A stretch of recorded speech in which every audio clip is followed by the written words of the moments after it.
Charlton H. and Sophia Loren gave audiences an unforgettable chemistry in the 1961 epic Exposé. But behind the cameras, their relationship was fraught with tension, professional slights, and a rivalry that left Loren vowing never to work with him again.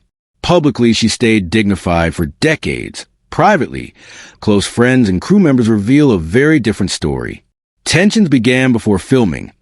A bitter billing fight, because Loren was a bigger star in parts of Europe, while H's contract demanded top billing everywhere. Production in Spain amplified the strain. H arrived methodical and tightly controlled. Loren brought a more emotional, improvisational style, where he rehearsed blocking and camera moves. She sought a collaborative, felt performance. That clash of philosophies quickly translated into personal distance. No shared meals, curt exchanges, and a workplace that felt like two separate companies. The turning point came during the wedding night sequence.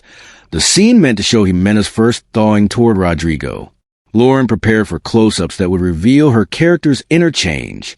Mid-shoot, witnesses say H pressed the director to substitute wider, profile shots that minimized her close-ups, arguing preserved the epic scale and, allegedly, citing cloud over camera setups.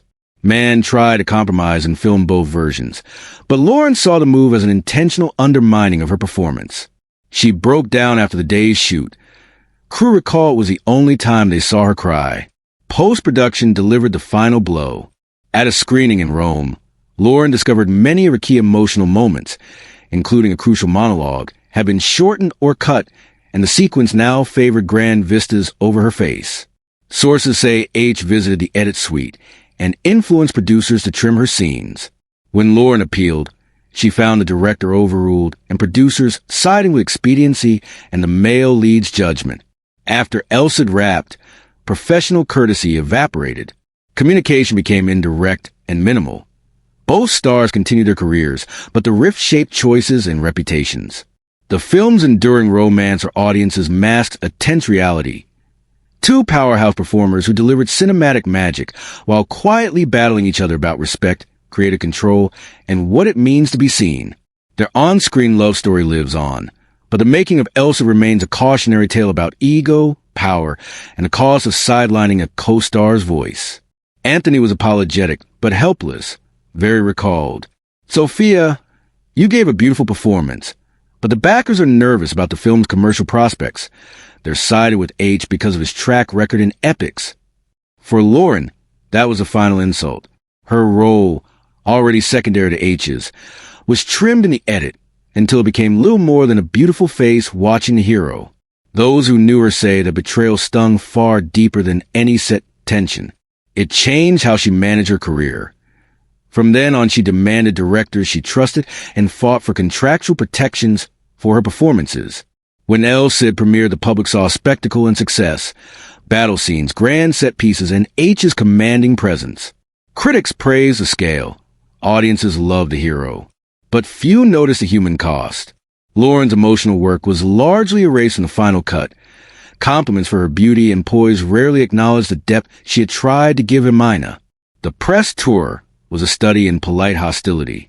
Publicists choreographed their appearances, so the stars barely crossed paths. We scheduled them like dancers who could not touch, recalled Patricia Reynolds. They arrived separately, posed at arm's length, gave generic praise for each other, and left. At joint events, the coldness was subtle but visible. Frozen smiles, minimal share time, and carefully managed moments for photographs that dissolved the instant lenses stopped clicking. A Rome interview made the tension visible in a way that no tabloid whisper ever could. When a reporter asked what they'd learned from one another, H smiled with a careful, engineered politeness. He praised European passion, a compliment that landed like a measured breeze but read as a jab. Sophia, who had been watching him closely, replied that he'd shown her how precisely American actors plot every beat, down to the last inhalation. Her words were warm in tone but clipped like a seam stitched tight. Both answers sounded generous on the surface and quietly critical underneath, and the room hummed with the electricity of two people who understood craft differently. On set, the differences were more than theories. They were choreography. H treated each scene as an architectural problem.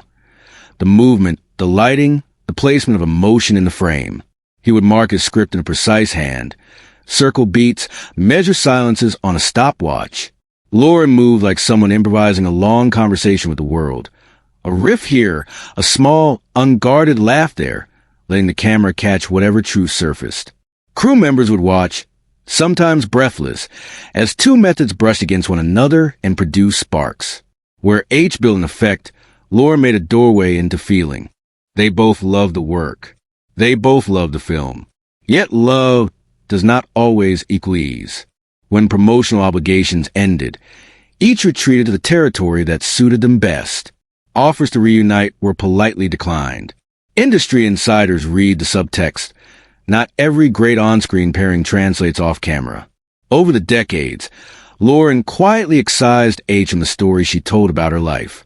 When asked about co-stars, she gushed and laughed and lingered on memories. Everyone, it seemed, except him.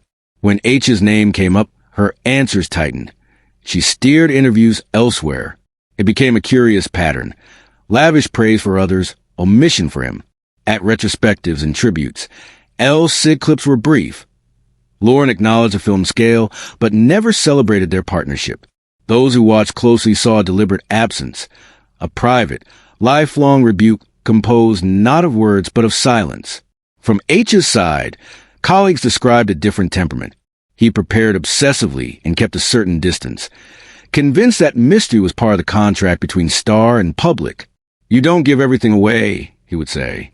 Fraser H., his son, later suggested it wasn't personal, that H's approach was generational, almost philosophical.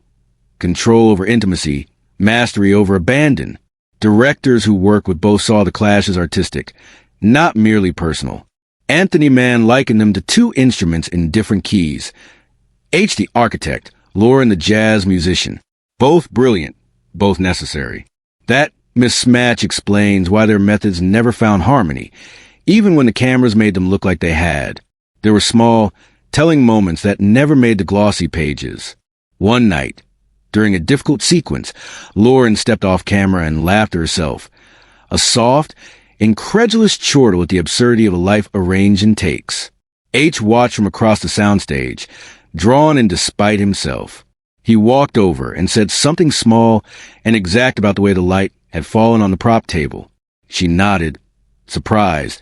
For a second, two languages touched. They never translated fully, but they understood. That thread, recognition without reconciliation, is what people who study craft still find poignant. It's easy to mistake estrangement for animus. Sometimes it's simply the way two proud practices refuse to be subsumed. Cid, the film they made together, became both testament and paradox. On screen, their chemistry was incandescent, a masterclass in how opposites can power a story. Off-screen, they remained almost strangers. Audiences who watched the film felt invited into an honest intimacy. Very few suspected that it had been achieved by two people who lived far apart in their methods. Loren later reflected publicly that sometimes the chemistry audiences believe in is an artifice, a convincing performance between people who, in life, never quite reach each other. There was no bitterness in the observation, only an acceptance that art is, by nature, a kind of generosity, the giving of illusion so others can feel less alone. That realization is where the inspiring part of their story resides. Theirs was a lesson in professionalism and humility. Both refused to let personal dissonance ruin the work. Instead of forcing friendship, they allowed the film to be the container for whatever beauty could be made between them. In a time when celebrity feuds are amplified into myths, their decision to guard their private lives and let the work speak felt, in retrospect, radical. They modeled restraint. They modeled excellence. They modeled the idea that the contributions you make can, and sometimes should, outlast the need to be personally understood. Later generations of actors and directors spoke about Cid as though it were a textbook in tension. How to harness differences for cinematic effect. How to use silence, precision, and spontaneity in competition rather than collision. Film students dissected a scene and found not only technique, but a gentle ethic. That honoring another artist's method does not demand imitation or conquest. It demands respect, attention, and the courage to let the camera catch what emerges. That is a lesson for creatives in any field. The work, once genuine and cared for, has its own gravity. In the end, the most telling fact about their relationship was quiet. After months together, millions of viewers watching their supposed love story had no idea of the real distance between them. That gap, invisible to audiences but very real to the people who lived it, became part of the film's mystique. Rather than diminishing El Cid, the unspoken riff lent a complexity that keeps scholars and fans returning. Because what remains is not only the image of two people in love, it's the knowledge that human depth is messy, contradictory, and often more noble for that. If there is inspiration to draw from their story, it is this: great art sometimes arises from difference, not from perfect alignment. Two people can build something transcendent together without becoming the same person. They can disagree, guard themselves, and still give the world a gift. The audience will forgive or never know the private omissions because the film offers a larger truth. That performance, when rendered with integrity, becomes a shared place where both makers and viewers can meet.